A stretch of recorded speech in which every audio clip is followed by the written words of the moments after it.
Regresé a casa sin avisar, después de cumplir mi última misión, y descubrí que mi hijo agonizaba solo en la sala de cuidados intensivos. Mientras tanto, mi nuera estaba de fiesta con sus amigos en un yate en el Mar de Cortés. Así que congelé todas las cuentas de inmediato. Una hora después, ella se volvió loca al enterarse. Me alegra que estés aquí. Quédate hasta el final y dime desde qué ciudad ves mi historia. Quiero saber hasta dónde ha llegado. Pisé el Aeropuerto Internacional de La Paz justo cuando el sol empezaba a asomarse, con una luz dorada que atravesaba los ventanales de la terminal.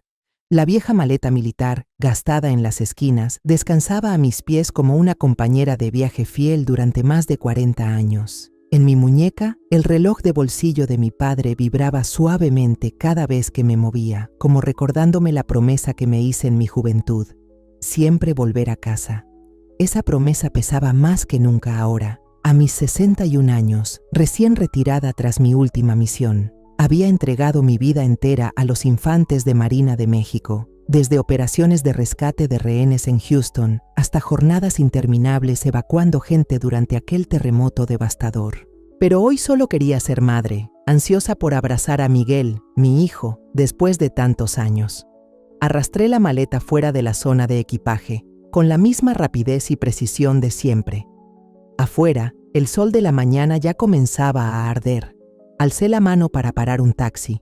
Subí y le dije al conductor: a la calle Las Palmas, número 420, por favor. Traté de mantener la voz serena, pero por dentro la emoción me golpeaba como las olas del mar cercano. Imaginaba a Miguel abriendo la puerta con una sonrisa radiante, sentándonos a la mesa y hablando de todo lo que me había perdido.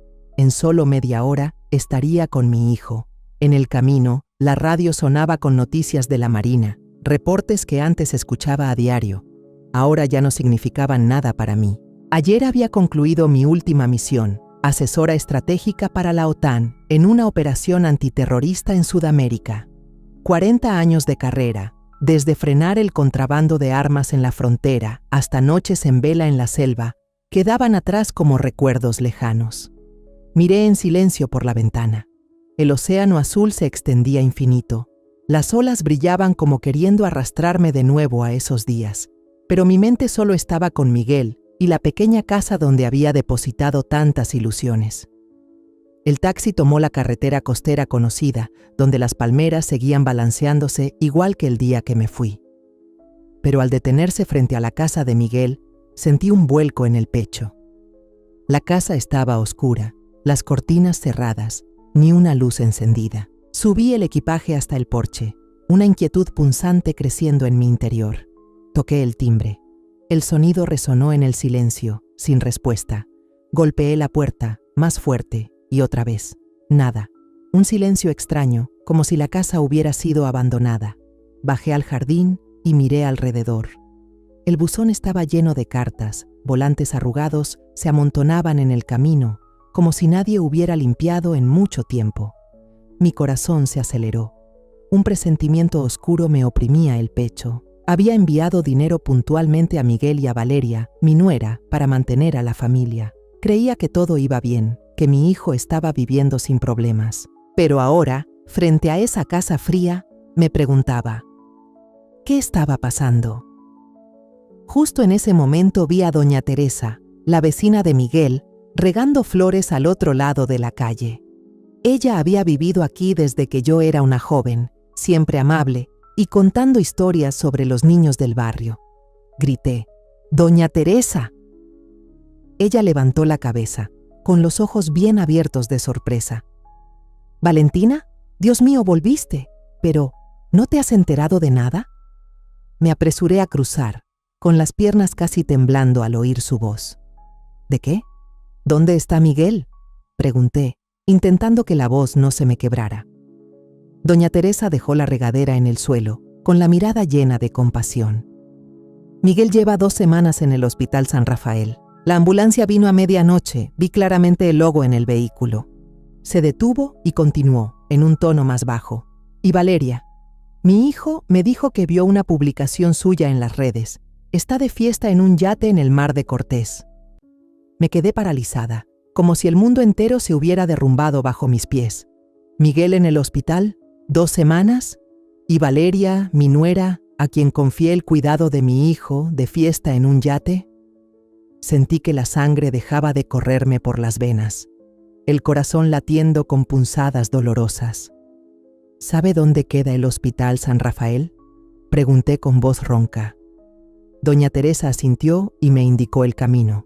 Sin pensarlo más, salí a la calle y levanté la mano para detener otro taxi. Al Hospital San Rafael, lo más rápido que pueda, le dije al conductor, casi en tono de orden. Decenas de preguntas se agolpaban en mi mente. ¿Qué le había pasado a mi hijo para que necesitaran llevarlo de urgencia? ¿Y mi nuera? ¿Cómo podía estar celebrando una fiesta de lujo mientras mi hijo yacía enfermo en un hospital? Sentada en el taxi, sentía el corazón arderme en el pecho. Apreté con fuerza el reloj de bolsillo, tanto que los nudillos se me pusieron blancos. Miguel, mi hijo, el niño que corría tras de mí en la playa, que me abrazaba cada vez que volvía de mis largos viajes de trabajo, ahora estaba en un hospital. Y yo, la madre que había dedicado su vida a proteger al país, ni siquiera sabía que mi hijo me necesitaba. Me culpaba por los meses y años, enviando solo dinero, creyendo que eso bastaba para que él tuviera una buena vida. Pero ahora solo quería llegar junto a Miguel, verlo, saber que estaba vivo, que estaba bien. El taxi se detuvo frente a la entrada del Hospital San Rafael y el sol del mediodía me deslumbró. Pagué al conductor, arrastré mi maleta por la entrada y traté de controlar mi respiración para no ceder al pánico que amenazaba con desbordarme. El vestíbulo estaba abarrotado, con voces, pasos y el altavoz llamando a pacientes como una música caótica. Fui directo al mostrador de recepción, donde una joven enfermera revisaba expedientes. «Busco a Miguel Pérez», dije con la voz seca, como si cada palabra me costara un esfuerzo enorme. La enfermera levantó la vista, me miró un instante y hojeó rápidamente unos papeles. «Está en cuidados intensivos, 5º piso, habitación 512», respondió con un tono mecánico, como si fuera un aviso más de la rutina. No tuve tiempo de agradecerle y me lancé hacia el ascensor. «Por favor, sostenga la puerta», pedí al ver que estaba por cerrarse. Un hombre de mediana edad extendió la mano para detenerla y esperó a que entrara. En la cabina estrecha, el olor penetrante de desinfectante me golpeó y tuve que contener las ganas de vomitar. Cuando las puertas se abrieron en el 5º piso, el pasillo de la UCI se extendía frío y silencioso, solo roto por el pitido constante de los equipos médicos. Caminé rápido, mis viejas botas militares resonando con un golpeteo seco sobre el piso de baldosas. La puerta de la habitación 512 estaba entreabierta, y una luz blanca se filtraba desde dentro, haciéndome dudar un segundo. La empujé despacio, como si temiera romper algo frágil. Miguel estaba ahí, en la cama blanca, rodeado de tubos y máquinas. Sus ojos cerrados, el rostro pálido, tan delgado que casi no lo reconocí. El respirador ajustado a su boca, cada respiración tan débil que yo contenía la mía para escucharla. Sentí el corazón oprimido. Ese no era mi Miguel, no era el niño que corría detrás de mí en la playa, ni el hombre que me abrazaba fuerte cada vez que volvía de un viaje de trabajo. Era solo una sombra, una versión destrozada de mi hijo. Un médico estaba en la esquina de la habitación, con una placa que decía Julián. Revisaba los indicadores en la pantalla, con la mirada concentrada pero fría. Se giró hacia mí y preguntó: ¿Es usted familia del paciente? Asentí con la voz entrecortada. Soy la madre, Valentina. Él asintió levemente, señalando a Miguel. Tiene cáncer de estómago en fase terminal. La situación es muy grave. Si se hubiera tratado antes, quizá habría sido diferente. Su voz era plana, como si hablara de un caso cualquiera, pero cada palabra era un cuchillo en mi pecho. ¿Cáncer? ¿Fase terminal?, repetí, con la voz temblorosa, sin creer lo que escuchaba. Una hora antes me había imaginado abrazándolo, escuchándolo contarme cómo habían sido sus días sin mí. Pensé que lo vería sano, sonriendo, no así, atrapado entre máquinas sin vida. ¿Cómo pasó esto? ¿Por qué nadie me avisó?, pregunté, casi suplicando. El doctor Julián negó con la cabeza, con un destello de compasión. Nadie ha venido a verlo desde que ingresó. Intentamos contactar a la familia, pero no fue posible. Nadie vino a verlo. Esa frase me golpeó directo al pecho. Valeria, mi nuera, en quien confié para cuidar de Miguel, ¿dónde estaba? Recordé las palabras de doña Teresa, la publicación en redes, el yate, las fiestas. La rabia me quemó, pero fue ahogada por el dolor. Me acerqué a la cama y tomé su mano fría. Su piel era fina como papel, con venas azules marcadas. Miguel, soy mamá, susurré, conteniendo las lágrimas. Ya estoy aquí, hijo. De pronto, sus labios se movieron, sus párpados temblaron y abrió los ojos. Estaban nublados, pero con un brillo familiar. ¿Mamá?, murmuró, tan débil que tuve que inclinarme para oírlo. Mamá, te amo. Antes de que terminara, la máquina de ritmo cardíaco emitió un pitido largo y agudo, cortando el aire. Me aferré a su mano. «Miguel, no, hijo», grité, pero el doctor Julián me apartó, llamando a las enfermeras. «Salga, déjenos trabajar», ordenó con firmeza. Me sacaron al pasillo. Miré por la ventana mientras las enfermeras corrían. Sonaban máquinas, voces urgentes, todo mezclado. Me cubrí el rostro, llorando sin control. «Por favor, no te lo lleves», repetía, como si eso pudiera retenerlo. Pero minutos después, el doctor Julián salió, se quitó los guantes y negó con la cabeza. «Lo siento mucho», dijo con voz grave. «Hicimos todo lo posible». Sentí que me vaciaba por dentro. Mis piernas cedieron y salí tambaleando de la UCI, sin atreverme a mirar la sábana blanca cubriendo su rostro. Miguel se había ido, justo cuando acababa de volver. No alcancé a decirle cuánto lo amaba, ni que lamentaba haberlo dejado solo. Me quedé en el pasillo, bajo una luz fría y blanca, sintiendo un vacío inmenso, como si el mundo entero se hubiera derrumbado. Saqué el teléfono, con las manos temblando, y marqué el número de Valeria. Del otro lado se escuchaba música fuerte, risas y voces, como si estuviera en medio de una fiesta. «¿Qué pasa?», respondió Valeria, con un tono seco, sin el menor interés. Respiré hondo, tratando de mantener la voz firme. Miguel murió. Hubo unos segundos de silencio, y luego contestó, como si hablara del clima. «Ah, sí, estoy ocupada. Hablamos después». La llamada se cortó. Me quedé inmóvil. El teléfono resbaló de mi mano y cayó al suelo. Valeria no preguntó nada, no mostró tristeza. Estaba de fiesta, mientras mi hijo acababa de dar su último suspiro. Me di la vuelta y caminé hacia la salida del hospital. Afuera el sol seguía brillando, pero yo solo sentía frío. Un frío que me calaba hasta los huesos. Había perdido a Miguel y ahora sabía que también había perdido la fe en la única persona que alguna vez llamé familia. Valeria, a quien creí que cuidaría de mi hijo, nos había traicionado de la forma más cruel. Salí por la puerta del Hospital San Rafael. La luz del mediodía me dio de lleno en la cara, pero lo único que sentí fue un vacío helado por dentro. Mis piernas pesaban, como si cada paso fuera un esfuerzo para no derrumbarme. No recuerdo cuánto caminé, solo que debía llegar a la oficina administrativa para hacer el trámite del acta de defunción de Miguel. La palabra defunción resonaba en mi cabeza como un martillazo, destrozando cualquier esperanza que pudiera quedar. Mi hijo, el niño al que crié y amé con todo mi corazón, ahora era solo un papel, un sello, un nombre en un archivo del hospital. En la oficina administrativa, una joven enfermera, con el cabello recogido en una coleta alta, me entregó una bolsa de plástico transparente. «Estas son las pertenencias del señor Pérez», dijo con voz suave, pero apurada por la rutina de un día de trabajo. Tomé la bolsa con las manos temblorosas y miré a través del plástico. Adentro estaba el reloj de Miguel, la cartera de cuero gastada que le regalé en su cumpleaños número 20 y su teléfono con la pantalla rayada.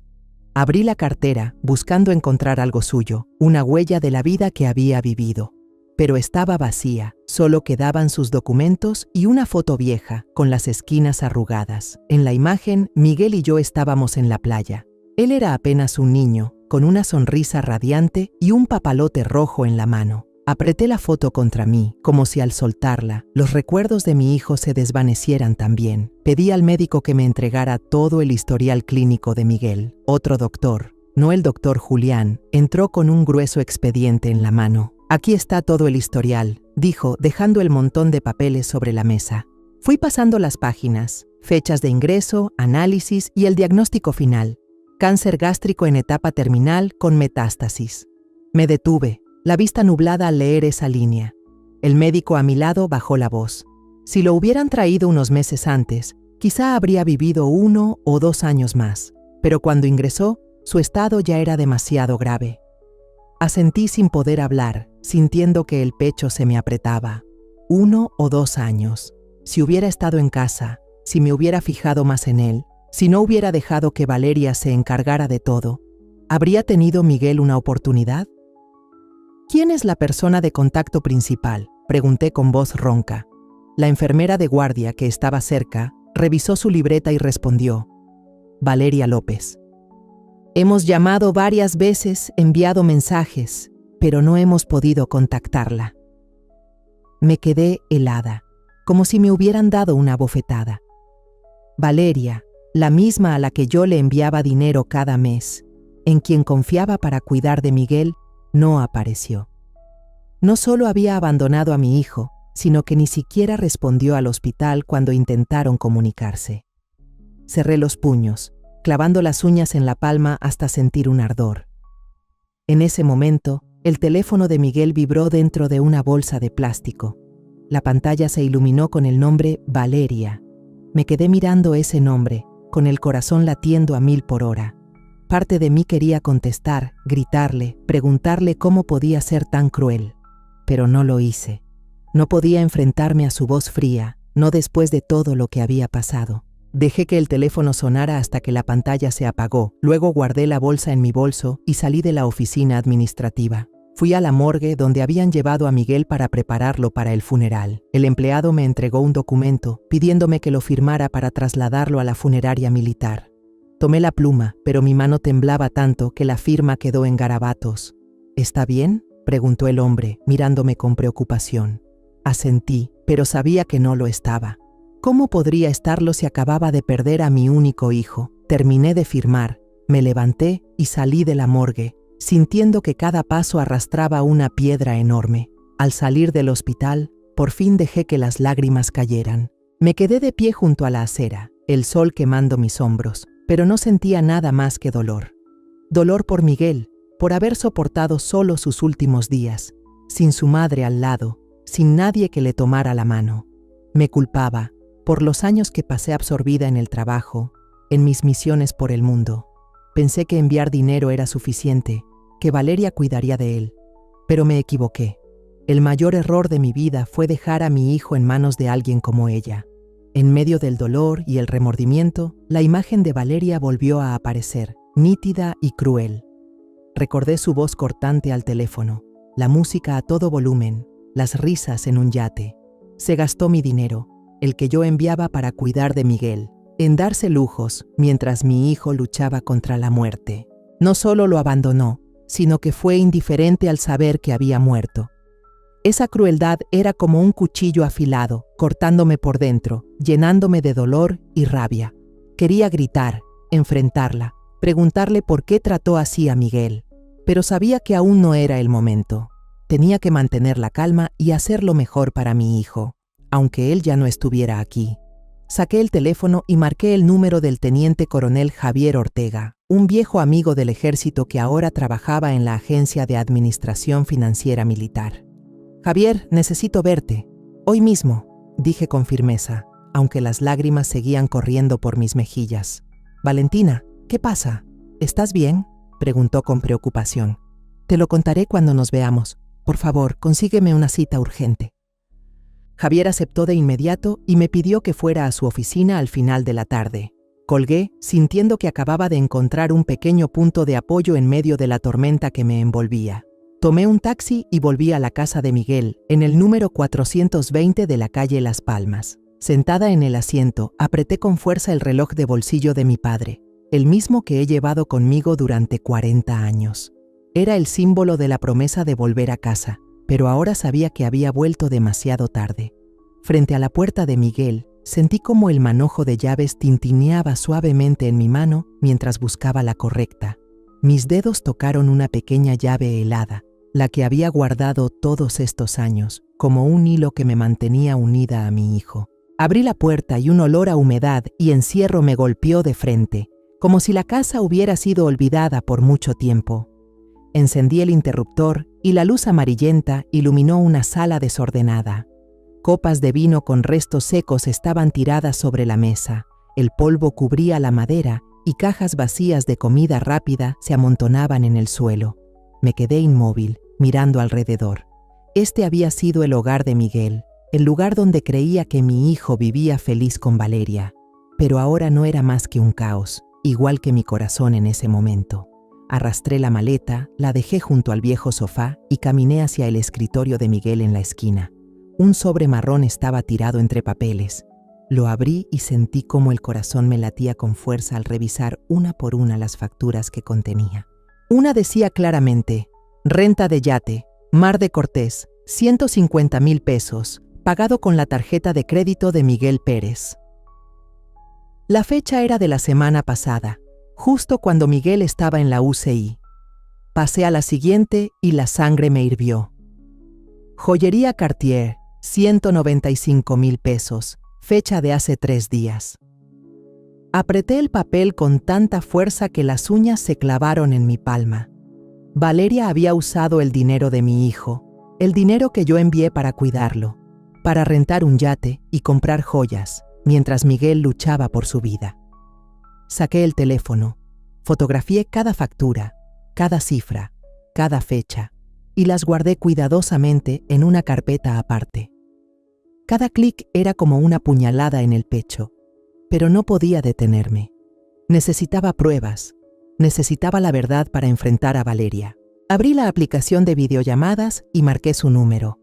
La pantalla se iluminó y apareció Valeria, de pie en la cubierta de un yate, con el mar azul intenso de fondo y sus amigos riendo a carcajadas. Llevaba un vestido de seda con un enorme logo de Chanel en el pecho, gafas de sol caras y un cóctel en la mano. Esa imagen fue como una bofetada en mi cara. ¿Qué pasa?, preguntó Valeria, con un tono distraído, como si yo la estuviera molestando. Respiré hondo y mantuve la voz lo más calmada posible, aunque por dentro ardía. ¿Sabes que Miguel ha muerto y sigues tan tranquila? El rostro de Valeria se congeló unos segundos, sus labios se apretaron y luego se encogió de hombros. Ya lo sé, pero estaba enfermo desde hace tiempo. No había nada que pudiera hacer. Morir era solo cuestión de tiempo. Lo dijo con suavidad, como si hablara de algo sin importancia, no de la muerte de su esposo, de mi hijo. Sentí la sangre hervir en mis venas, como si todo mi cuerpo ardiera. ¿Crees que no sé en qué se ha ido el dinero que envié para cuidar a Miguel?, dije con voz fría como el hielo. Yates, joyas, fiestas, lo vi todo en los extractos, Valeria. Ella arqueó una ceja y esbozó una sonrisa burlona. Ese dinero también es mío. Somos familia, ¿o no? Esa frase fue como la estocada final. ¿Familia? ¿Se atrevía a llamar familia a esto, después de dejar que Miguel muriera solo en un hospital? La miré fijamente a la pantalla y dije con voz de acero: esta es la última fiesta que pagas con mi dinero. Colgué el teléfono sin darle a Valeria oportunidad de decir nada más. Me temblaban las manos, pero no era de miedo, sino por la rabia que me quemaba por dentro. No podía dejar que ella siguiera. No podía permitir que su crueldad pasara como si nada. Marqué el número del teniente coronel Javier Ortega, un viejo amigo del ejército que ahora trabajaba en la Agencia de Administración Financiera Militar. Javier, necesito tu ayuda, dije en cuanto contestó. Valentina, ¿estás bien? ¿Qué está pasando? Su voz sonaba preocupada, pero yo no tenía tiempo para explicarle todo. Voy a tu oficina ahora mismo. Por favor, ten listos los documentos. Una hora después ya estaba sentada en la oficina de Javier, una habitación pequeña con olor a madera vieja y café. Puse sobre la mesa un fajo de facturas, junto con el poder financiero que Miguel me había firmado antes de mi última misión. Valeria gastó el dinero de Miguel, el dinero que envié para cuidar a mi hijo, en estas cosas, dije, empujando los documentos hacia Javier. Él los revisó hoja por hoja, frunciendo el ceño. ¿Qué quieres que haga?, preguntó. Congela la cuenta de Miguel, ahora mismo. Anula todas las tarjetas de crédito vinculadas y transfiere el saldo restante a mi cuenta. Javier asintió, sin hacer más preguntas. Él me conocía, sabía cómo actuaba cuando las cosas llegaban demasiado lejos. En apenas 20 minutos, terminó todos los trámites. Listo, dijo, entregándome un comprobante. La cuenta está bloqueada, las tarjetas de crédito anuladas y el saldo transferido a tu nombre. Asentí, sintiendo que me quitaba un peso de encima, aunque el dolor seguía ahí, afilado y constante. Al salir de la oficina, el teléfono empezó a vibrar sin parar. Valeria llamaba una y otra vez. No contesté, pero los mensajes de texto y de voz empezaron a llegar. Primero, su voz llena de ira. ¿Qué demonios hiciste con la cuenta? ¿Crees que tienes derecho a arruinarme la vida? Luego su tono bajó, sonando suplicante. Valentina, podemos hablar. No quise hacer daño. Solo necesitaba el dinero para salir adelante. Por favor, reabre la cuenta. Ábrela sin tú. Escuché cada mensaje, cada palabra, pero no sentí ni una pizca de compasión. Valeria no pidió perdón por haber abandonado a Miguel, ni mencionó a mi hijo. Solo pensaba en sí misma. Apreté en mi mano el reloj de bolsillo de mi padre. El metal helado me recordaba que debía mantenerme firme. Salí a la calle, el sol de la paz seguía igual de brillante, pero dentro de mí había una tormenta. Regresé a la casa de Miguel, decidida a encontrar más pruebas, cualquier cosa que pudiera desenmascarar a Valeria. En mi mente seguía viendo a Miguel en la cama del hospital, su mano fría y escuchando su voz débil. Mamá, te quiero. No podía permitir que se fuera en vano. Valeria tendría que pagar, no solo por el dinero, sino por la crueldad que le robó a mi hijo sus últimos días. Él pudo haber vivido un poco más. Pude haberlo abrazado de nuevo, escucharlo hablarme con una voz más fuerte, no tener que recibir su cuerpo el mismo día que salí del servicio, cuando aún tenía el corazón lleno de esperanza. Empujé la puerta y entré en la casa de Miguel, que ahora era solo una cáscara fría de lo que alguna vez fue. Puse la bolsa de plástico con las pertenencias de mi hijo sobre la mesa del comedor. La luz tenue iluminaba su reloj de pulsera y su vieja billetera de cuero, recordándome la cruel realidad. Miguel ya no estaba. Moví una silla, me senté y abrí la vieja computadora portátil militar que había llevado conmigo todos esos años de servicio. La pantalla se encendió, proyectando una luz azul y fría sobre mi rostro. Respiré hondo, intentando que mi mente no se hundiera en el dolor que me gritaba por dentro. No era momento de derrumbarse. Necesitaba actuar. Necesitaba proteger lo que quedaba de mi hijo.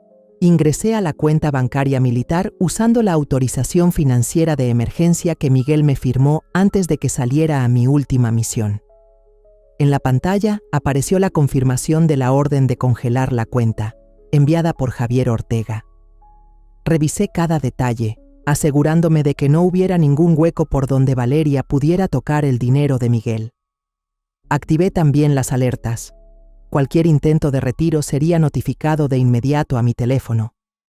Al terminar, sentí un pequeño alivio, como si acabara de levantar un muro de acero entre Valeria y lo que le pertenece a mi hijo. Luego entré a los estados de cuenta de los últimos 3 meses. Los números aparecían fríos y claros, como una acusación sin palabras. Una serie de gastos lujosos. 80,000 pesos por una fiesta en un yate en el Mar de Cortés. 45,000 pesos por una cena en un restaurante de lujo en Los Cabos. 120,000 pesos en una tienda de moda en La Paz. Fui pasando cada transacción, y cada cifra era como una puñalada al corazón. Ese dinero era mi sudor y mis lágrimas, los meses que pasé jugándome la vida en el campo de batalla, pensando que estaba pagando por el bienestar de Miguel, pero en realidad solo alimentaba la vanidad de Valeria, mientras mi hijo estaba en el hospital, solo, sin nadie que lo cuidara. Tomé capturas de cada transacción. Las guardé con cuidado en un disco duro externo y en una memoria USB pequeña que siempre llevo conmigo. Cada clic era una afirmación. No voy a dejar que Valeria se salga con la suya. Haré que pague por cada peso gastado, por cada día que dejó solo a Miguel. Pero justo cuando guardaba el último archivo, el teléfono vibró. En la pantalla aparecía el número de un banco comercial. Una voz femenina, educada, dijo: «Señora Valentina, hemos recibido una solicitud para retirar dinero de un préstamo a nombre conjunto de la señora Valeria López y el señor Miguel Pérez. ¿Usted autoriza?». Apreté el teléfono y respondí con voz firme: «No, no autorizo. Por favor, bloqueen el expediente de crédito de inmediato». La empleada dudó un momento y luego confirmó: «De acuerdo, lo haremos de inmediato. ¿Desea dejar alguna instrucción adicional?». «No hace falta», respondí y colgué. Me quedé sentada en la sala, en silencio, escuchando solo el crujido del ventilador de techo. Llamé a Luis, un viejo amigo del sector de telecomunicaciones, que antes me había ayudado a localizar dispositivos en misiones secretas. «Luis, necesito que revises un número de teléfono», le dije, con voz tranquila pero cargada de urgencia. «Es de Valeria López. Quiero saber dónde está». Luis aceptó sin pensarlo y apenas 10 minutos después me devolvió la llamada. «La señal de su teléfono está en alta mar, en el mar de Cortés, probablemente en un barco. ¿Te paso las coordenadas?». Asentí, aunque él no pudiera verme. «Mándalas». Gracias empezaba a oscurecer y la luz que entraba por la ventana se tornaba de un tono naranja suave. Cerré la casa de Miguel con llave. Tomé las llaves de su vieja camioneta, esa de la que yo solía bromear que era demasiado vieja para un chico joven. Conduje hasta el supermercado más cercano y compré agua, comida enlatada y 3 candados nuevos, los más resistentes que tenían. Al regresar, cambié todas las cerraduras de la puerta principal y la trasera. Con cada vuelta del destornillador, imaginaba que cerraba de golpe el paso a Valeria, bloqueando cualquier oportunidad de seguir aprovechándose. Coloqué cinta adhesiva militar con un código sobre cada candado, un hábito de mis días en el ejército, para asegurarme de que nadie los manipulara. Mientras empacaba los papeles sueltos de Miguel en una caja de cartón, encontré una libreta vieja, de tapa de cuero gastada y con la cuerda floja. La abrí y el corazón me dio un vuelco al ver la letra conocida de Miguel. Dentro había una lista de las cantidades de dinero que él le había dado a Valeria, cada una con fecha y su firma. 30,000 pesos marzo, para que Valeria compre medicinas. 50,000 pesos abril. Valeria dijo que necesitaba dinero para reparar la casa. Fui pasando las páginas y noté que muchas coincidían con gastos lujosos en los estados de cuenta. Valeria no solo gastaba mi dinero, también engañaba a Miguel, haciéndole creer que lo usaba para cuidar de la familia. Me dejé caer en la silla, con la libreta en las manos, sintiendo que acababa de encontrar la última pieza del rompecabezas. No era solo una prueba, era el relato de mi propio hijo, una historia de traición que nunca alcanzó a contar. Pasé la mano por la hoja y las lágrimas me rodaron por las mejillas. «Miguel, lo siento», susurré. «No sabía lo que habías tenido que soportar». Pero en medio de ese dolor sentí una nueva determinación. Esa libreta era un eslabón clave, algo que obligaría a Valeria a enfrentar su culpa. Me levanté, guardé la libreta en la caja junto con los demás papeles y miré alrededor de la casa. Todo seguía teniendo la huella de Miguel. El sillón donde le gustaba leer, la foto pequeña de los dos sobre la repisa y el olor a madera vieja del piso que él limpiaba cada fin de semana. No podía permitir que Valeria entrara aquí, que tocara lo que pertenecía a mi hijo nunca más. Apreté el reloj de bolsillo de mi padre, que me había acompañado tantos años, y me dije: «Esto no ha terminado, Miguel. Voy a protegerte, aunque ya no estés». A la mañana siguiente, llevé la caja con todos los papeles a la antigua base naval, donde todavía me permitían usar una pequeña oficina después de jubilarme. El cuarto era sencillo, con un escritorio de madera vieja, unas cuantas sillas metálicas y el olor del mar colándose por la ventana. Dejé la caja en el suelo, la abrí y empecé a poner cada documento sobre la mesa. Facturas, estados de cuenta, La libreta de Miguel. Cada papel era una pieza de la verdad, y sabía que tenía que ordenarlos con cuidado para desenmascarar a Valeria. Me senté, respiré hondo y contuve el dolor que subía por mi pecho. Hoy no era día para llorar. Hoy necesitaba la precisión de una teniente coronel de infantería de marina, no el corazón roto de una madre. Comencé a comparar cada gasto, cada línea de la libreta de Miguel, con los movimientos en los estados de cuenta. Poco a poco apareció un patrón, claro y cruel como una sentencia. Había cantidades que Miguel le había dado en efectivo a Valeria, del dinero que yo enviaba, para medicinas o arreglar la casa. Pero, al mismo tiempo, Valeria retiraba montos similares de la cuenta de mi hijo. Una vez, Miguel escribió: 50,000 pesos mayo para que Valeria pague gastos de hospital. Pero el estado de cuenta mostraba que ese mismo día se retiraron 50,000 pesos para pagar en un spa de lujo en Los Cabos. Apreté el bolígrafo en la mano, con las uñas clavadas en la palma hasta sentir ardor. Valeria no solo tomó mi dinero, también engañó a Miguel, haciéndole creer que cuidaba de la familia, mientras solo alimentaba su vida de lujos. En especial, encontré una serie de transacciones grandes hechas justo después de que Miguel fuera hospitalizado. Una factura llamó mi atención: 100,000 pesos por organizar la fiesta de cumpleaños de una amiga de Valeria, con la nota: fiesta en yate, incluye DJ y barra libre. La fecha coincidía con el día que Miguel fue ingresado en cuidados intensivos. Me quedé mirando ese número, sintiendo que la sangre me hervía. Mientras mi hijo estaba ahí, débil, luchando por cada respiración, Valeria estaba de fiesta, riendo y gastando como si nada pasara. El dolor y la rabia se mezclaban, dándome ganas de gritar, pero me contuve. Necesitaba pruebas, necesitaba que todo fuera perfecto para que ella no pudiera negarlo. Tomé el escáner militar del rincón de la habitación y pasé cada hoja: facturas, estados de cuenta y hasta las notas escritas a mano de Miguel en su cuaderno.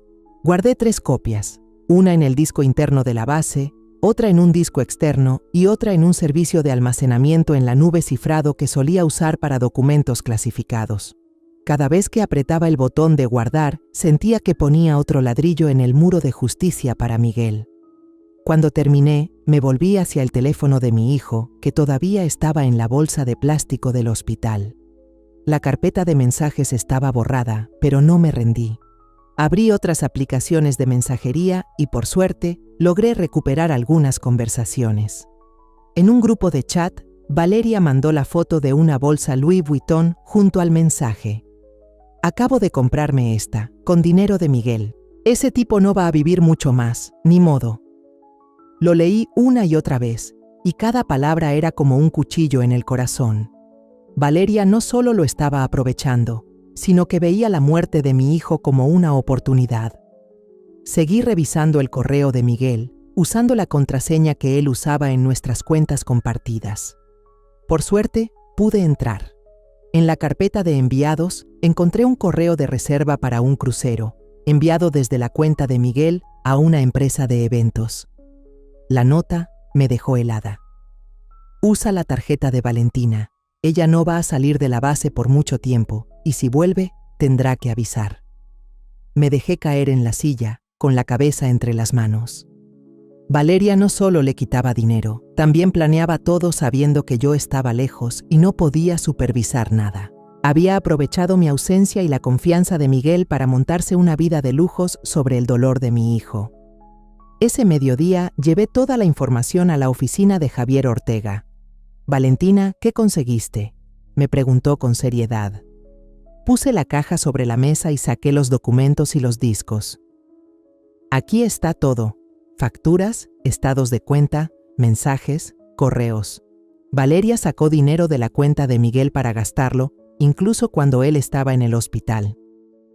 Javier revisó algunos papeles y asintió.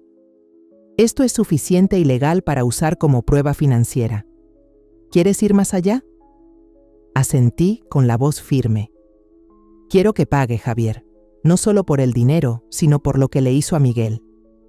Me puso una mano en el hombro, con una mirada llena de empatía. Te voy a guiar para presentar esto en el juzgado, pero vas a necesitar un buen abogado. Antes de salir de la base, llamé a Armando Ruiz. Un abogado que Javier me recomendó, especialista en casos de abuso financiero familiar. Señora Valentina, puedo verla mañana por la mañana, dijo Armando por teléfono, con una voz grave y segura. Traiga todas las pruebas, las revisaremos con cuidado. Acepté, sintiendo que por fin encontraba un aliado en esta lucha. Gracias, respondí, y colgué. Me sentía un poco más ligera, aunque el dolor seguía ahí, clavado.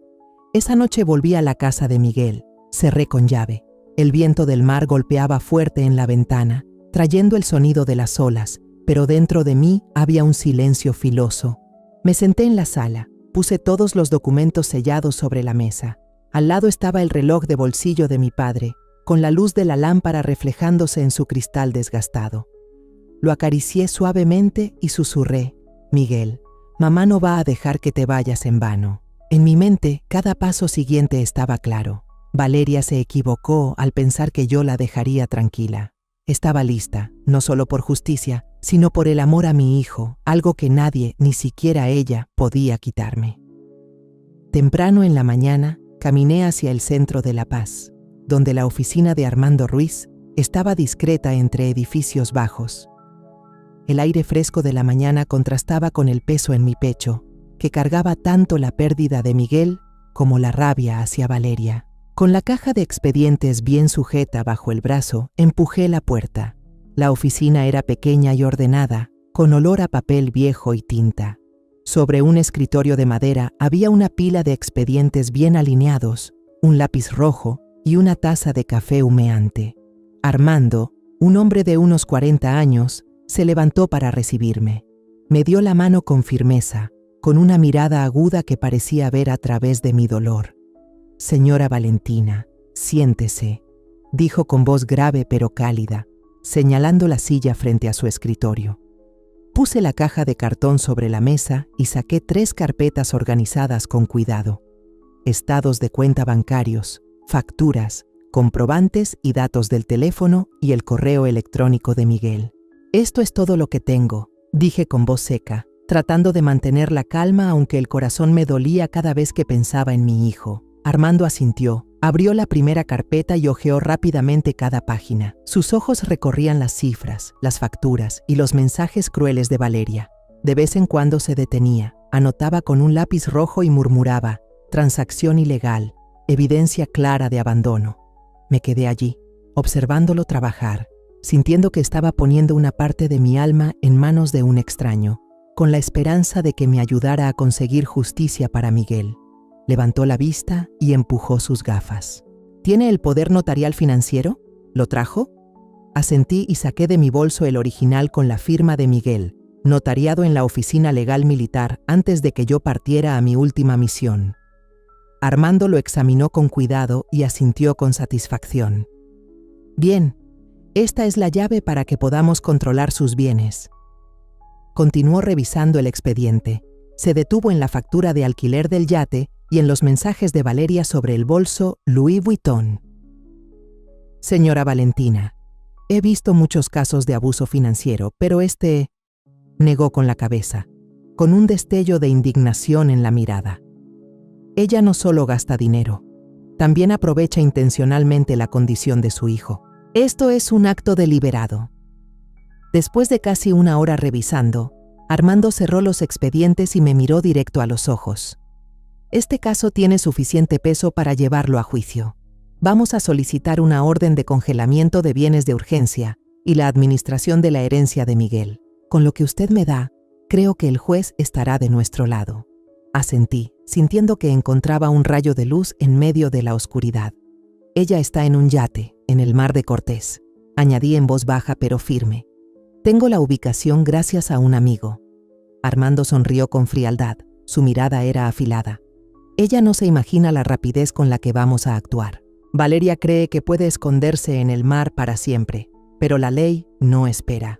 Al salir de la oficina sentí un pequeño alivio, pero el dolor seguía aferrado. Pasé por el Palacio de Justicia, donde el aire estaba cargado con olor a papel y el ruido de las impresoras. Presenté la solicitud para que el tribunal emitiera la orden de congelamiento de bienes y entregué el juego de copias que Armando había revisado. una empleada judicial, una mujer de mediana edad, con mirada cansada, recibió los documentos y confirmó: la audiencia será en las próximas 72 horas, le avisaremos. Asentí, le di las gracias y salí. El sol de La Paz golpeaba fuerte, pero yo solo sentía frío. Todo lo que hacía era por Miguel, pero cada paso me recordaba que él ya no estaba aquí. Por la tarde fui a la funeraria militar para completar los trámites del sepelio de Miguel. El uniforme que mandé hacer para él ya estaba listo, un uniforme militar azul oscuro, igual al que yo usaba cuando era joven. El encargado de la funeraria, un viejo veterano, puso su mano sobre mi hombro. «Será enterrado con todos los honores, teniente coronel Valentina», dijo con voz grave y triste. Asentí sin poder hablar, mirando el uniforme doblado sobre la mesa, con la pequeña medalla brillando bajo la luz. Imaginé a Miguel con esa ropa, pero la imagen solo hizo que el corazón me doliera más. Mi hijo debería estar vivo, sonriendo, a mi lado. Cuando regresé a la casa de Miguel, ya estaba anocheciendo. Abrí la puerta, entré y vi un sobre blanco que había pasado por debajo de la puerta, tirado solo en el piso. Lo recogí, lo abrí y encontré un papel escrito a mano con la letra de Valeria. «Valentina, ¿podemos arreglar esto entre nosotras? Necesito dinero para pagar deudas. Por favor, no lleves las cosas tan lejos». Lo leí de nuevo. Cada palabra era como una bofetada en la cara. No pedía perdón, no mencionaba a Miguel, ni una sola palabra de dolor. Todo era sobre dinero, como si la muerte de mi hijo fuera solo un pequeño obstáculo en su vida de lujos. Doblé la carta, la puse en el expediente de pruebas y no respondí. Valeria no merecía ni una palabra mía. La mañana del juicio, me paré frente al espejo en la casa de Miguel, vistiendo el uniforme de gala azul marino que no había tocado en años. Las medallas en mi pecho brillaban bajo la luz, cada una con una historia de mis días sirviendo al país. Pero hoy no lo llevaba para recibir gloria. Lo llevaba para enfrentar a Valeria, para reclamar justicia por mi hijo.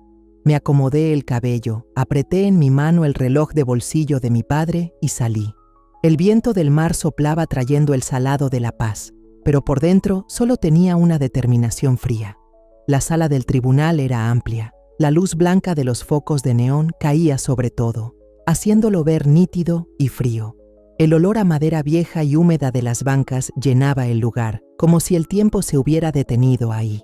Entré con el expediente apretado contra mi pecho, Armando Ruiz a mi lado, con la mirada aguda pero serena.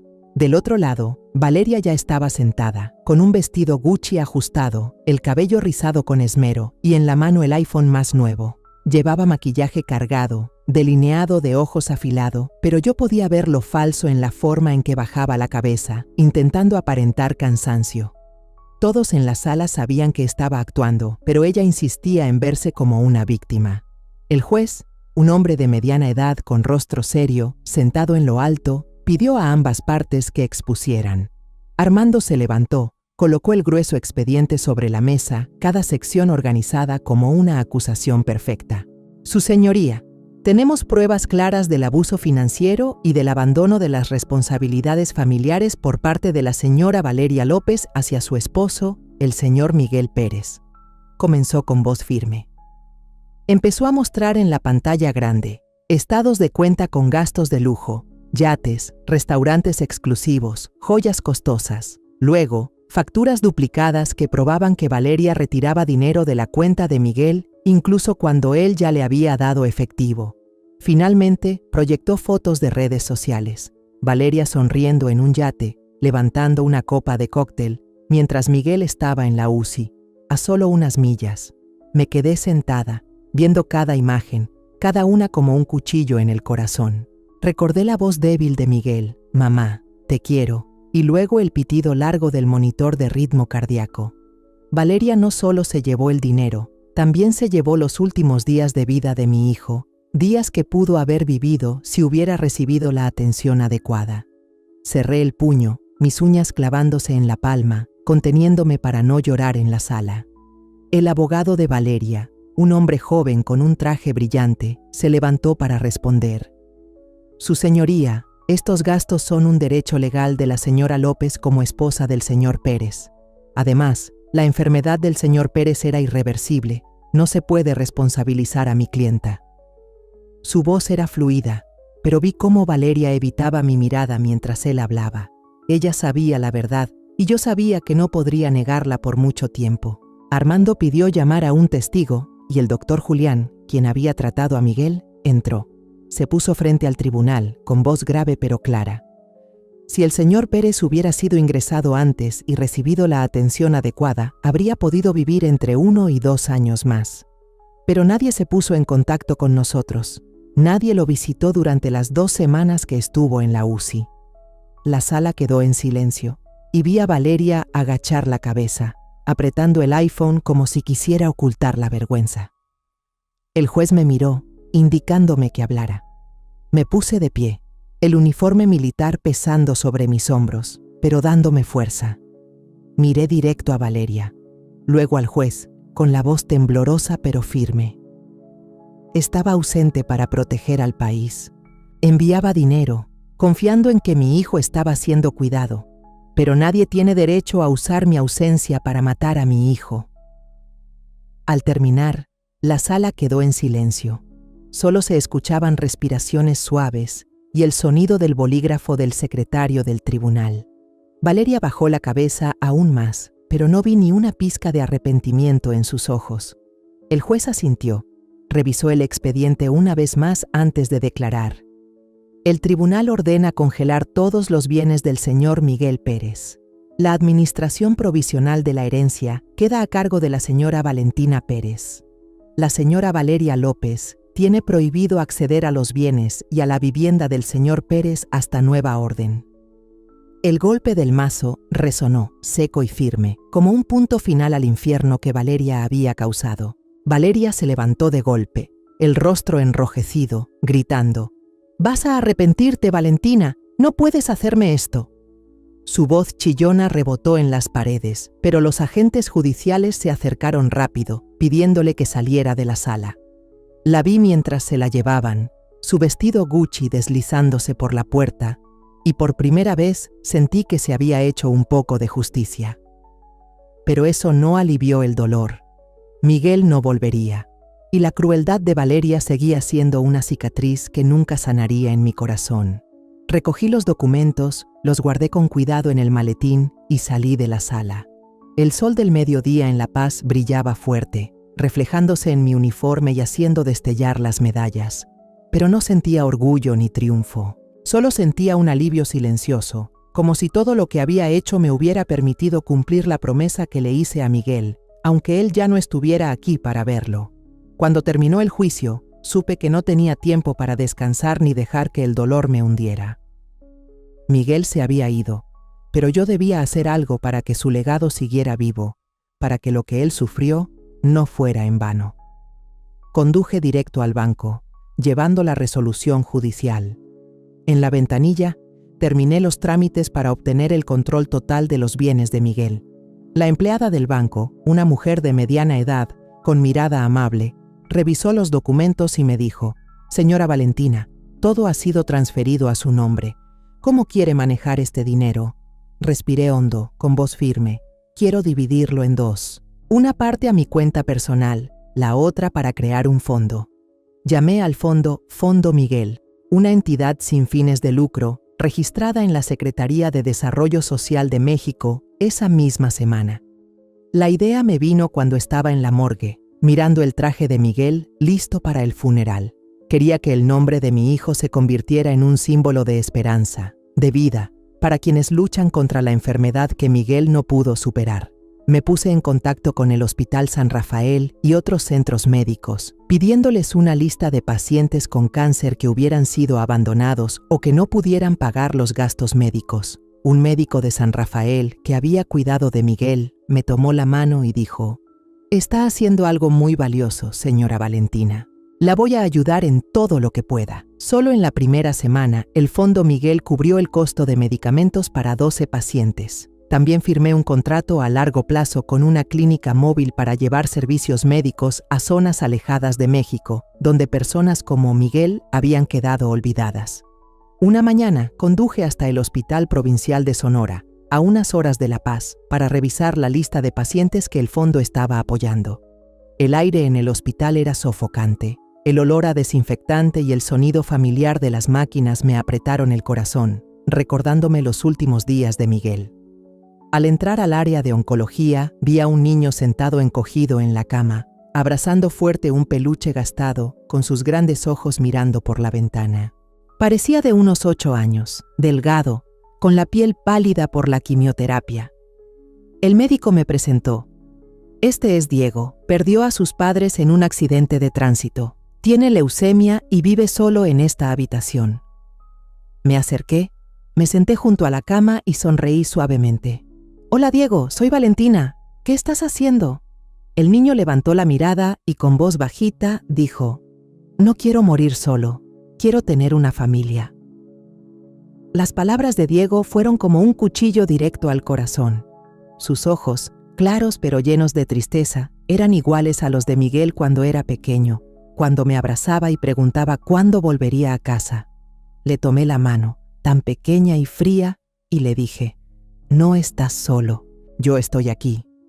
El médico comentó que Diego tenía posibilidades de recuperarse si recibía tratamiento continuo y cuidados adecuados. Sin dudar, decidí usar el Fondo Miguel para cubrir todos sus gastos médicos y contratar a una enfermera particular para que lo cuidara bien. Unas semanas después volví al Hospital de Sonora, llevando una bolsa de naranjas frescas y un libro infantil que pensé que le gustaría. Diego estaba mejor, aunque había perdido casi todo el cabello por la quimioterapia. Sus ojos brillaban y por primera vez lo vi sonreír, una sonrisa inocente que me calentó el alma. Me senté a su lado y le conté sobre los días en que remaba por el mar de Cortés, sobre las olas grandes y los atardeceres encendidos. Diego escuchaba atento, acariciando su peluche. «Señora Valentina, ¿alguna vez tuvo miedo en el mar?», preguntó con curiosidad. Sonreí y le acaricié la cabeza. «Claro que sí, pero aprendí que, por grandes que sean las olas, si agarras fuerte el remo, siempre llegarás al otro lado». Cada vez que lo visitaba, llevaba su comida favorita: flan casero, jugo de mango o galletas con chocolate. Me sentaba a su lado, lo ayudaba a comer cucharada por cucharada, limpiándole la boca cuando se ensuciaba. Esos momentos me hacían sentir como si estuviera cuidando a Miguel otra vez, como si me devolvieran lo que no pude darle antes. Diego empezó a abrirse más, contándome su sueño de ser astronauta y viajar a Marte. «Quiero ver todo el mundo desde arriba», decía con los ojos encendidos.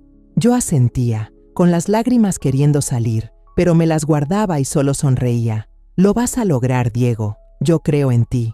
Una tarde, cuando me preparaba para salir del hospital, Diego me tomó la mano, con la mirada dudosa. «Señora Valentina, ¿puede ser mi abuela?». La pregunta del niño me dejó paralizada, como si el mundo entero se detuviera en ese instante. Miré a los ojos claros de Diego, vi el reflejo de Miguel y sentí que mi corazón sanaba un poco. Me acerqué, lo abracé fuerte y las lágrimas rodaron por mis mejillas. «Claro que sí, Diego, seré tu abuela». El niño me abrazó con fuerza, el peluche quedó aplastado entre nosotros y pude sentir el calorcito que emanaba de su frágil cuerpo. Ese mismo día, comencé los trámites para la adopción legal. Me puse en contacto con el Departamento de Asuntos Sociales, preparé los documentos y organicé una pequeña habitación en la casa de Miguel para Diego. Pinté las paredes de azul marino, el color que Diego dijo que le gustaba porque se parece al cielo. Compré una cama individual, una mesita y puse su peluche sobre la almohada. Cada paso de la preparación era una promesa conmigo misma. No dejaría que Diego estuviera solo, como yo, sin querer, dejé a Miguel. El Fondo Miguel no solo era el legado de mi hijo, ahora también era el puente que me llevaba a Diego, un niño que trajo luz a mis días más oscuros. 6 meses después del juicio, recibí una llamada del médico del hospital de la provincia de Sonora. «Señora Valentina, tengo buenas noticias», dijo con entusiasmo al otro lado de la línea. «Diego ha respondido bien al tratamiento. Los últimos análisis muestran que ya no hay células cancerígenas». Me quedé inmóvil en la cocina, sujetando el teléfono con fuerza, mientras las lágrimas corrían por mis mejillas. Diego, el niño que conocí en una fría habitación de hospital, ahora tenía una oportunidad de vivir. «Gracias, doctor», susurré con la voz quebrada. «Voy para allá de inmediato». Me apresuré a preparar todo y llevé conmigo una pequeña bolsa de regalo, un gorro de lana azul que había tejido para Diego, esperando que le gustara. El día que Diego salió del hospital, conduje la vieja camioneta de Miguel hasta Sonora. El niño estaba en la entrada, delgado pero con los ojos brillantes, abrazando su peluche desgastado. Al verme corrió hacia mí con una sonrisa radiante como el sol. «¡Abuela!», gritó lanzándose a mis brazos. Lo abracé fuerte, sintiendo el calor de su pequeño cuerpo, y en ese momento vi la sombra de Miguel. «Vamos, nieto», le dije acariciándole la cabeza. «Vámonos a casa». Subimos a la camioneta. El sonido del mar de Cortés llegaba desde lejos, y el olor salado y familiar entraba por la ventana. La casa de Miguel ahora se había convertido en el hogar de los dos. La primera cena en casa fue sencilla pero cálida. Cociné tacos, el plato favorito de Diego, con carne molida y salsa de tomate hecha en casa. Diego puso con cuidado su peluche junto al portarretratos de Miguel en la repisa. Luego me miró con timidez y preguntó: «¿Cree que el tío Miguel me hubiera querido?». Sonreí y puse mi mano sobre su hombro. «Claro que sí, Diego. El tío Miguel estaría muy orgulloso de ti». El niño asintió, sus ojos brillaron y volvió a la mesa para darle una gran mordida a su taco, riendo cuando la salsa le quedó en la barbilla. Le limpié la boca, sintiendo una alegría pequeña pero real, como si estuviera reviviendo los días junto a Miguel. En las semanas siguientes, empecé a cambiar la casa para que fuera realmente el hogar de Diego y mío. Pinté la sala de color arena, un tono cálido que pensé que traería frescura. En la terraza, planté bugambilias, cuyas flores rojas se mecían con la brisa marina. En el patio trasero, coloqué una hamaca nueva, donde a Diego le gustaba recostarse a leer o mirar el atardecer. Las cosas de Miguel, libros, ropa, algunas fotos, las guardé cuidadosamente en un armario de madera, no para olvidarlas, sino para proteger intacta la memoria de mi hijo. Cada vez que abría el armario, tocaba su chaqueta favorita y susurraba: «Sigues aquí, ¿verdad?». Continué dirigiendo el Fondo Miguel, ampliando las actividades a las zonas montañosas de Oaxaca y Chiapas. El fondo ha ayudado a decenas de pacientes con cáncer a recibir tratamiento temprano, personas que sé que, sin esa ayuda, podrían haber tenido el mismo destino que Miguel. Diego suele sentarse a mi lado en la mesa, haciendo la tarea o dibujando. Me dibujó con un uniforme militar, de pie junto a él, con el mar de Cortés azul intenso detrás. «Esta es usted y yo, abuela», dijo Diego, entregándome el dibujo, con los ojos brillando de orgullo. Lo abracé, sintiendo que mi corazón sanaba poco a poco en momentos así. Una vez al mes, llevo a Diego a participar en el grupo de voluntarios del Fondo Miguel, llevando medicinas y comida a comunidades lejanas. Diego se integró rápido, corriendo con otros niños y repartiendo regalos con una sonrisa radiante. «Abuela Valentina, ¿puedo llevar más dulces la próxima vez?», me preguntó, con un paquete de galletas que acababa de entregar en la mano. «Claro, pero tienes que pedirle permiso a la abuela primero», respondí guiñándole un ojo. Al verlo reír y jugar, sentí que una parte de Miguel volvía a la vida, como si mi hijo nos estuviera mirando y sonriendo desde algún lugar. Empecé a unirme al club de kayak para personas mayores en el puerto de La Paz. Cada mañana temprano, remaba sobre pequeñas olas, sintiendo el agua fresca tocarme las manos, recordando los días de entrenamiento en el mar. Pero ahora remaba por gusto, por la paz que pensé que nunca volvería a encontrar. A veces Diego se sentaba en la orilla, agitándome la mano y gritando: «¡Rema más rápido, abuela! ¡Un pez te está siguiendo!».